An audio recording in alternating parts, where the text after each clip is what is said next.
Bienvenidos a todos. Hoy nos sumergimos en la mente de un filósofo que, aunque no fue muy reconocido en su tiempo, ha dejado una huella profunda en el pensamiento occidental. Arthur Schopenhauer. Así es. Schopenhauer, un filósofo alemán del siglo XIX, nos ofrece una perspectiva a veces un poco incómoda sobre la vida, la voluntad y el camino para liberarnos del sufrimiento. Suena intenso, pero ¿quién era este Arthur Schopenhauer? ¿Y qué lo llevó a desarrollar estas ideas tan particulares? Bueno, Schopenhauer nació en una familia adinerada. Su padre era un comerciante exitoso y esperaba que Arthur siguiera sus pasos, pero su madre, una novelista, tenía una relación bastante compleja con él. Ya veo.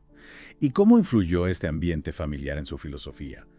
Me imagino que la presión de un padre que quiere que sigas un camino que no te interesa y encima una relación complicada con la madre. Exacto. Imagínate esa presión sumada a la tragedia del suicidio de su padre. Vaya. Estos eventos marcaron profundamente a Schopenhauer y lo llevaron a cuestionarse el sentido de la vida y la naturaleza del mundo. Tiene sentido que esos eventos lo llevaron por un camino de introspección.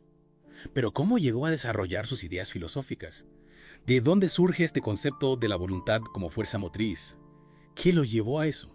Schopenhauer fue un ávido lector, un estudioso de la filosofía. Se inspiró en grandes pensadores como Kant, pero también encontró resonancia en la filosofía oriental, especialmente en los Upanishads y los Vedas.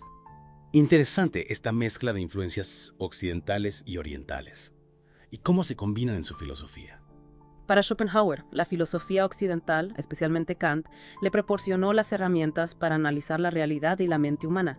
Kant, por ejemplo, distinguía entre el mundo fenoménico. O sea, el mundo como lo percibimos. Exacto, el mundo tal como lo percibimos a través de nuestros sentidos, y el mundo noménico, la cosa en sí misma, la realidad última que está más allá de nuestra percepción. Espera, estás diciendo que hay una realidad que no podemos percibir directamente. Exacto. Piénsalo de esta manera. Cuando usas gafas de realidad virtual, lo que percibes es una realidad construida, filtrada por las limitaciones de la tecnología. Para Schopenhauer, nuestras mentes son como esas gafas, que dan forma a nuestra percepción de la verdadera naturaleza de la realidad. Entiendo. Es como si viviéramos en una especie de Matrix. Pero, ¿cómo podemos acceder a esa realidad última, ese mundo numénico? Ahí es donde entra la influencia oriental. Schopenhauer creía que esa realidad última, la cosa en sí misma, es la voluntad. La voluntad. Sí, pero no se trata de una voluntad consciente o racional, sino de una fuerza ciega y racional, una energía primordial que impulsa todo lo que existe. ¿Y qué tiene que ver la voluntad con el sufrimiento? Al principio mencionaste que Schopenhauer ofrecía una perspectiva algo incómoda sobre el mundo. Bueno, para Schopenhauer la voluntad es la raíz del sufrimiento. Imagínate la voluntad como un motor en constante movimiento, un deseo insaciable que nunca se satisface. Ese deseo constante, esa búsqueda incesante de algo que siempre está fuera de nuestro alcance, eso es lo que nos causa sufrimiento. Esto es un poco desalentador. O sea que estamos condenados a sufrir por el simple hecho de existir. Bueno, Schopenhauer era conocido por su pesimismo, sí. Veía la vida como una lucha constante, un ciclo de deseo y frustración. Para él, la felicidad era solo una pausa momentánea en el sufrimiento, una ilusión que desaparece tan pronto como la alcanzamos. Vaya. Si la voluntad es la causa del sufrimiento, ¿cómo se supone que podemos liberarnos de ella? ¿Hay alguna esperanza? Schopenhauer no era nihilista. Aunque veía el sufrimiento como inherente a la existencia, también exploraba caminos para trascenderlo, o al menos para mitigarlo. Ya, bueno, eso es un alivio. ¿Y cuáles son esos caminos que propone? Schopenhauer habla de tres vías principales: el arte, la ética y el ascetismo. Empecemos por el arte. ¿Cómo se supone que el arte nos ayuda a lidiar con el sufrimiento? Es simplemente una distracción. Para Schopenhauer, el arte no es una mera distracción. El arte, especialmente la música, nos permite acceder a un estado de contemplación pura, en el que nos liberamos, aunque sea momentáneamente, del yugo de la voluntad. ¿Y cómo funciona eso? Simplemente nos olvidamos de nuestros problemas al escuchar música. No se trata de olvidar nuestros problemas, sino de experimentar un estado de conciencia diferente. Recuerda que Schopenhauer veía el mundo que percibimos a través de nuestros sentidos como una representación, una construcción mental. El arte, y en especial la música, nos permite trascender esa representación y conectar con algo más profundo, con la esencia misma de la voluntad. Es decir, que la música nos permite experimentar la voluntad en su forma pura, sin las distorsiones de nuestras percepciones. Exactamente. Y esa experiencia, aunque pueda ser intensa e incluso dolorosa, nos permite comprender la naturaleza de la voluntad y, en cierto modo, liberarnos de su control. Suena complicado pero fascinante a la vez. ¿Y qué hay de la ética? ¿Cómo se relaciona la ética con la liberación del sufrimiento? Para Schopenhauer, la ética se basa en la compasión. Al comprender el sufrimiento de los demás, al conectar con su dolor, podemos trascender momentáneamente nuestro egoísmo y nuestra voluntad individual. Estás diciendo que la empatía es la clave para liberarnos del sufrimiento. No es tan simple como eso. La compasión, para Schopenhauer, no es un sentimiento superficial, sino una comprensión profunda de la universalidad del sufrimiento. Al reconocer que todos los seres vivos están sujetos al mismo ciclo de deseo y frustración, podemos desarrollar una actitud de compasión y solidaridad. Es como si la compasión nos abriera los ojos a una realidad más amplia, una realidad en la que no somos el centro del universo, sino parte de un todo interconectado. Exactamente. Schopenhauer creía que la compasión nos permite romper con el egoísmo que nos encadena al ciclo de deseo y sufrimiento. Nos impulsa a actuar con bondad, ayudar a los demás, aliviar su dolor. Es un enfoque muy diferente a la ética tradicional, basada en reglas y deberes. Aquí la motivación principal es la empatía, la conexión con el sufrimiento del otro. Así es. Schopenhauer no creía en un Dios que dictara las normas morales. Para él, la ética surge de la propia naturaleza humana, de nuestra capacidad para comprender y compartir el dolor. Fascinante. Entonces, para Schopenhauer, la compasión es la clave para vivir una vida ética. Pero también mencionaste el arte como una vía para liberarnos de sufrimiento. ¿Cómo encaja el arte en este esquema? Schopenhauer veía, en arte, especialmente en la música, una forma de escapar, aunque sea temporalmente, del yugo de la voluntad. ¿De qué manera? El arte nos distrae de nuestros problemas. Más que distraernos, el arte nos eleva a un estado de contemplación pura. Recuerda que para Schopenhauer, el mundo que percibimos a través de nuestros sentidos es una representación, una ilusión creada por nuestra mente. El arte nos permite trascender esa representación y conectar con algo más profundo, con la esencia misma de la voluntad. ¿Y cómo logramos esa conexión a través del arte? Schopenhauer creía que al contemplar una obra de arte, ya sea una pintura, una escultura o una pieza musical, experimentamos una especie de liberación. Nos liberamos de la tiranía del deseo, del constante ir y venir de la voluntad y entramos en un estado de contemplación pura, de serenidad. ¿Y qué tipo de arte consideraba más efectivo para alcanzar este estado de liberación? Schopenhauer le otorgaba un lugar especial a la música. Para él, la música era la forma de arte más cercana a la esencia de la voluntad. Mientras que otras artes, como la pintura o la escultura, imitan el mundo fenoménico, la música expresa directamente la fuerza primordial que subyace a toda la realidad. Es decir, que la música nos permite experimentar la voluntad en su forma más pura, sin las distorsiones de las apariencias. Exactamente. Y esa experiencia, aunque pueda ser intensa e incluso abrumadora, nos ofrece una comprensión más profunda de la naturaleza de la voluntad y, en cierto modo, nos libera de su control. Es una perspectiva muy interesante. Entonces, a través del arte, podemos acceder a un estado de conciencia que nos libera, aunque sea por un momento, del sufrimiento causado por la voluntad. Y finalmente, ¿qué nos puedes decir sobre el ascetismo? ¿Cómo se relaciona esta práctica con la filosofía de Schopenhauer? Para Schopenhauer, el ascetismo era la vía más radical para liberarse del sufrimiento.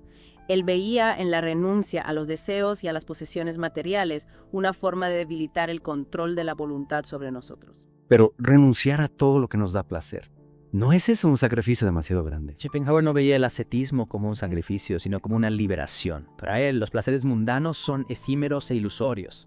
Nos atrapan en un ciclo de deseo y frustración que perpetúa el sufrimiento. Entonces la idea es romper con ese ciclo renunciando a los deseos que lo alimentan. Exactamente. Al renunciar a la búsqueda constante de la satisfacción, al liberarnos de las ataduras del deseo, podemos experimentar una paz interior genuina, una liberación del sufrimiento. Es una propuesta que requiere un gran compromiso y disciplina. ¿Crees que el ascetismo es un camino viable para la mayoría de las personas? Schopenhauer reconocía que el ascetismo era un camino difícil, solo apto para unos pocos. Sin embargo, creía que todos podíamos aprender de la actitud ascética, de la idea de que la verdadera felicidad no se encuentra en la acumulación de bienes materiales o en la satisfacción de deseos efímeros. Es decir, que podemos aplicar la idea del ascetismo a nuestras vidas, incluso si no nos retiramos a un monasterio. Exactamente. Podemos practicar la moderación, el desapego, la gratitud. Podemos buscar la satisfacción en experiencias más profundas como el arte, la naturaleza, la conexión con otros seres. Es una forma de vivir más conscientemente, de no dejarnos arrastrar por el torbellino de deseos que nos impone la voluntad. Así es. Se trata de encontrar un equilibrio entre la aceptación del sufrimiento inherente a la vida y la búsqueda de la paz interior a través del cultivo de la compasión, la apreciación de la belleza y la renuncia a los deseos superfluos. Es una propuesta desafiante, pero al mismo tiempo inspiradora, Me ha gustado mucho profundizar en estas vías que Schopenhauer propone para lidiar con el sufrimiento. ¿Qué más podemos explorar de su filosofía? Schopenhauer también se pronunció sobre temas como la política, la psicología e incluso la metafísica. En la próxima parte de nuestra inmersión exploraremos algunas de estas ideas y analizaremos el legado de Schopenhauer en el pensamiento occidental. Me parece un excelente plan. Estoy deseando seguir descubriendo las ideas de este filósofo tan singular. Hasta la próxima. Hasta la próxima. La última vez exploramos cómo la vida de Schopenhauer y sus lecturas lo llevaron a desarrollar una filosofía centrada en la voluntad. Una voluntad como fuerza motriz del universo, pero también raíz de nuestro sufrimiento. Sí, y aunque su visión puede parecer un poco pesimista al principio, también mencionaste que Schopenhauer propone algunos caminos Sí, para liberarnos del sufrimiento o al menos para aliviarlo. exactamente. Me quedé con la intriga de saber más sobre esas vías, especialmente sobre el papel de la compasión Claro. en su ética. La compasión es central en la ética de Schopenhauer. Él argumentaba que la verdadera moralidad surge de la capacidad de comprender y compartir el sufrimiento de los demás. Esa idea de la compasión como base de la ética me resulta muy atractiva. Pero, ¿cómo se traduce eso en acciones concretas? ¿Cómo podemos aplicar la compasión a nuestras vidas? Schopenhauer nos invita a cultivar una sensibilidad profunda hacia el dolor ajeno. No se trata solo de sentir lástima, sino de reconocer que todos los seres estamos unidos por la experiencia del sufrimiento. Todos los seres. Humanos y animales. Ajá.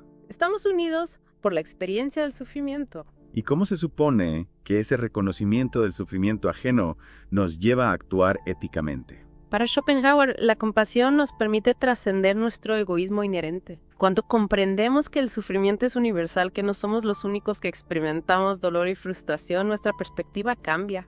Empezamos a actuar no solo por interés propio, sino por un sentido de solidaridad con todos los seres. Como si la compasión nos abriera los ojos a una realidad más amplia, ¿no? Ujú. Una realidad en la que no somos el centro del universo, sino parte de un todo interconectado. Exactamente. Schopenhauer creía que la compasión nos permite romper con el egoísmo, Ajá. que nos encadena al ciclo de deseo y sufrimiento. Nos impulsa a actuar con bondad, ayudar a los demás a aliviar su dolor. Es un enfoque muy diferente a la ética tradicional. No, Sí. basada en reglas y deberes. Aquí la motivación principal es la empatía, Exacto. la conexión con el sufrimiento del otro. Así es, Schopenhauer no creía en un Dios que dictara las normas morales. Para él, la ética surge de la propia naturaleza humana, de nuestra capacidad para comprender y compartir el dolor. Fascinante. Entonces, para Schopenhauer, la compasión es la clave para vivir una vida ética. Pero también mencionaste el arte como una vía para liberarnos del sufrimiento. ¿Cómo encaja el arte en este esquema? Schopenhauer veía en el arte, especialmente en la música, una forma de escapar, aunque sea temporalmente, del yugo de la voluntad. ¿De qué manera? El arte nos distrae de nuestros problemas. Más que distraernos, el arte nos eleva a un estado de contemplación pura. Recuerda que para Schopenhauer el mundo que percibimos a través de nuestros sentidos es una representación, Sí. una ilusión creada por nuestra mente.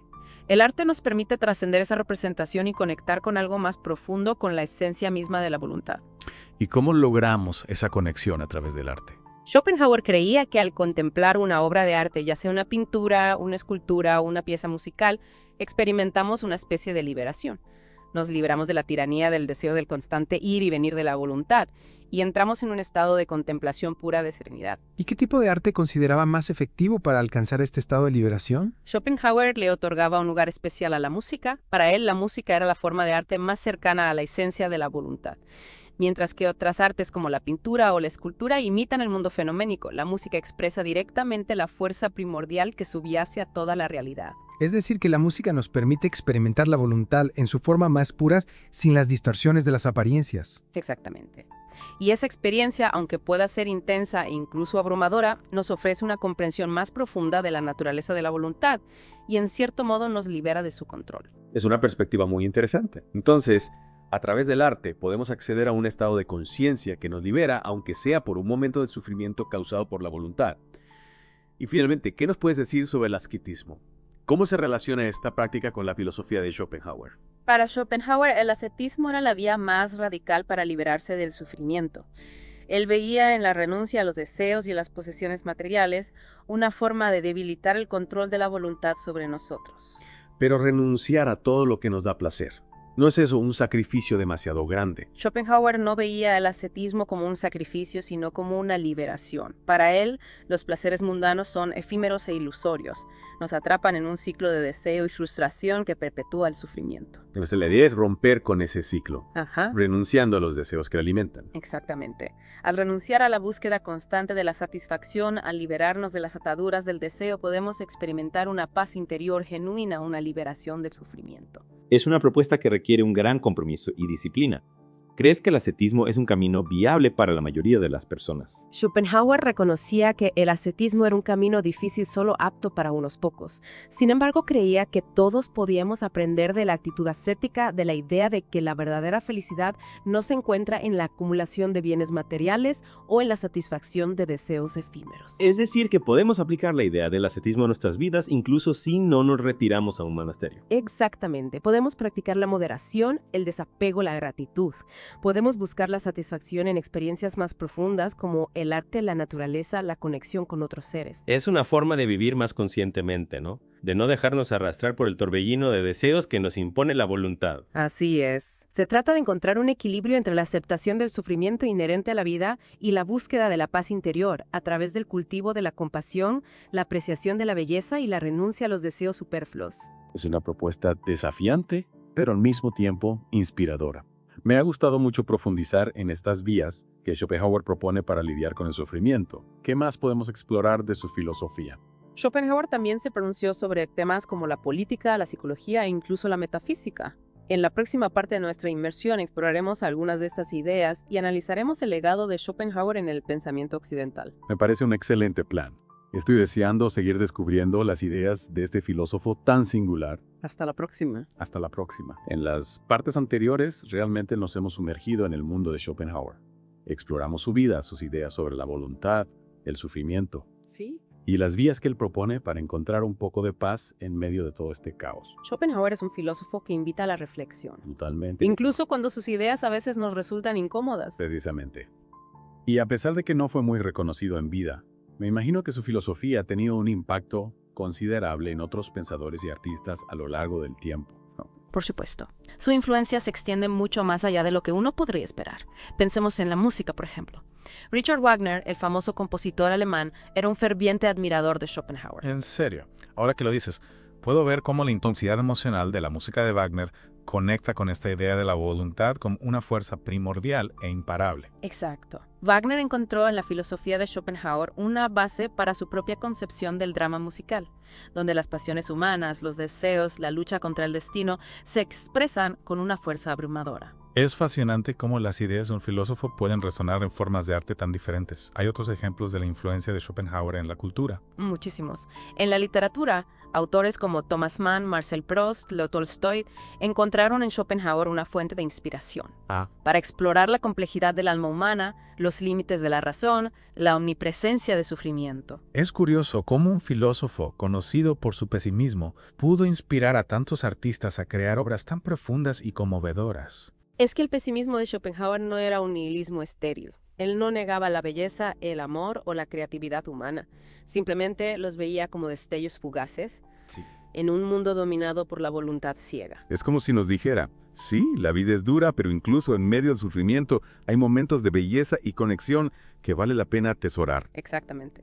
Y esa perspectiva, aunque pueda parecer desalentadora a primera vista, también puede ser liberadora.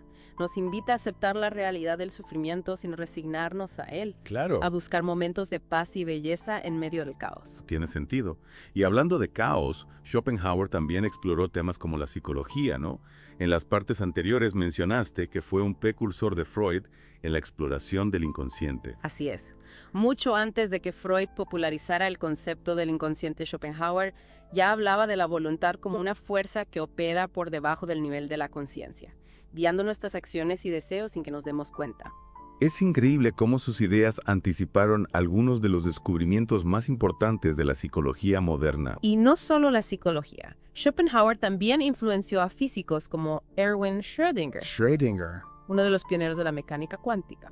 Schrödinger encontró en la filosofía de Schopenhauer una base para comprender la naturaleza indeterminada de la realidad a nivel subatómico. ¡Wow! No me esperaba esa conexión. Es realmente sorprendente cómo las ideas de un filósofo del siglo XIX pueden tener repercusiones en campos tan diversos como la música, la literatura, la psicología e incluso la física. Es un testimonio de la profundidad y la originalidad del pensamiento de Schopenhauer. Sus ideas, aunque a veces controvertidas, siguen resonando en nuestros días y nos invitan a cuestionar nuestras suposiciones sobre el mundo y sobre nosotros mismos. Pero no todo el mundo ha recibido sus ideas con los brazos abiertos, ¿verdad? Mencionaste que también ha habido críticas a su filosofía. Claro, una de las críticas más comunes es que su pesimismo es excesivo, que ofrece una visión demasiado sombría de la existencia humana. Es comprensible. No es fácil digerir la idea de que la voluntad, esa fuerza que nos impulsa a vivir, también es la fuente de nuestro sufrimiento. Cierto. Y también hay quienes cuestionan su concepto de voluntad como una fuerza metafísica, argumentando que no tiene base científica. Es un debate que sigue vigente en nuestros días. ¿La voluntad es una fuerza real e independiente, o simplemente un constructo mental? ¿Somos realmente libres o solo marionetas de nuestros deseos inconscientes? Son preguntas complejas que Schopenhauer nos invita a explorar, sin ofrecer respuestas fáciles o dogmáticas. Y creo que esa es la mayor virtud de su filosofía. Nos desafía a pensar por nosotros mismos, a cuestionar nuestras certezas y a buscar la verdad por incómoda que pueda resultar. Estoy de acuerdo. Schopenhauer nos invita a un viaje intelectual y emocional que puede ser a la vez perturbador e iluminador. Bueno, creo que ha llegado el momento de concluir nuestra inmersión en el mundo de Arthur Schopenhauer. Hemos explorado sus ideas más importantes, su impacto en la cultura, las críticas que ha recibido su obra. Espero que esta inmersión haya sido tan estimulante para nuestros oyentes como lo ha sido para nosotros. Sin duda, Schopenhauer es un filósofo que nos invita a mirar la vida de frente, con todas sus contradicciones y complejidades. Aceptar el dolor sin renunciar a la belleza, buscar la libertad incluso en un mundo dominado por la voluntad. Y con esa reflexión final nos despedimos. Gracias por acompañarnos en esta inmersión profunda en el mundo de Arthur Schopenhauer. Hasta la próxima.